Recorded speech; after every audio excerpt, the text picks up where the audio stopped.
मित्रों, आज हम भगवान शिव के अतुलनीय रूप की चर्चा करेंगे। यदि आप हमारे चैनल पर नए हैं तो सब्सक्राइब कर लें ताकि ऐसे ही पौराणिक कथाओं का नोटिफिकेशन सबसे पहले आप तक पहुंचे। भगवान शिव का अतुलनीय रूप। एक बार गणेश जी ने भगवान शिव से कहा, पिताजी, आप यह चिता भस्म लगाकर मुंडमाला धारण कर अच्छे नहीं लगते। मेरी माता गौरी अपूर्व सुंदरी और आप उनके साथ इस भयंकर रूप में। पिताजी, आप एक बार कृपा करके अपने सुंदर रूप में माता के सम्मुख आएं, जिससे हम आपका असली स्वरूप देख सकें। भगवान शिव जी मुस्कुराए और गणेश जी की बात मान ली। कुछ समय बाद जब शिव जी स्नान करके लौटे तो उनके शरीर पर भस्म नहीं थी।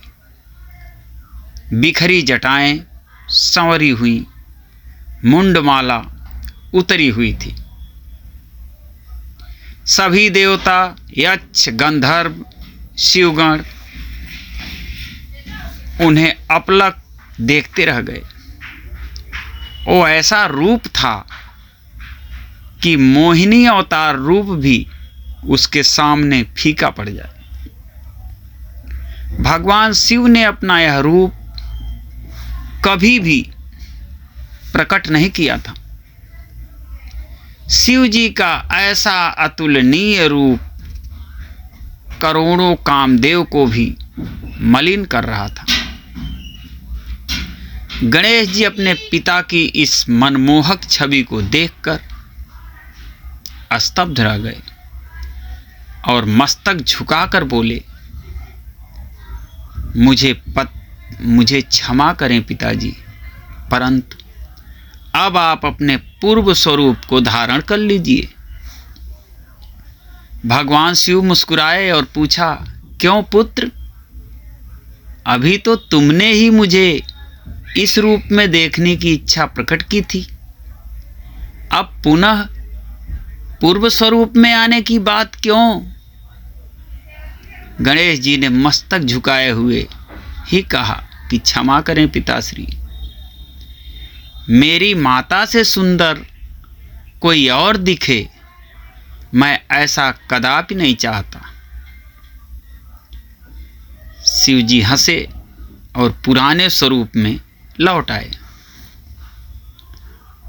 पौराणिक ऋषि इस प्रसंग का सार स्पष्ट करते हुए कहते हैं कि आज भी ऐसा ही होता है। पिता रुद्र रूप में रहता है क्योंकि उसके ऊपर परिवार की जिम्मेदारियों, परिवार के रक्षण और उनके मान सम्मान की जिम्मेदारी होती है, तो थोड़ा कठोर बनना पड़ता है। और माँ सौम्य, प्यार, लाड़, स्नेह देकर उस कठोरता का बैलेंस बनाती है। इसलिए सुंदर होता है माँ का स्वरूप। पिता के ऊपर से भी यदि जिम्मेदारियों का बोझ हट जाए तो वो भी बहुत सुंदर दिखता है। तो मित्रों, ये था भगवान शिव का अतुलनीय रूप। छोटी सी कथा ये आपको कैसी लगी कमेंट बॉक्स में अवश्य बताएं।